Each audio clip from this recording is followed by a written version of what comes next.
How to share your screen on an Instagram video call on Android. This tutorial shows you how to turn it on during a call.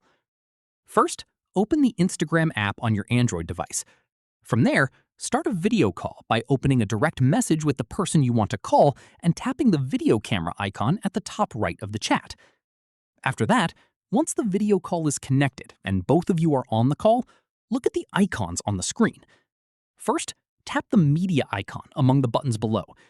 Then you'll see two options: watch together and share screen. At this point, tap the screen share icon, which looks like a rectangle with an arrow pointing upward. It sits alongside the other call controls on screen. From here, a prompt will appear asking for permission to start screen sharing and letting you know that everything on your screen will be visible to the other person. Following this, tap Start Now to confirm, and your screen will immediately start broadcasting to the other person on the call. After that, whatever you navigate to on your device, whether it's a photo, a website, or another app, will be visible to them in real time.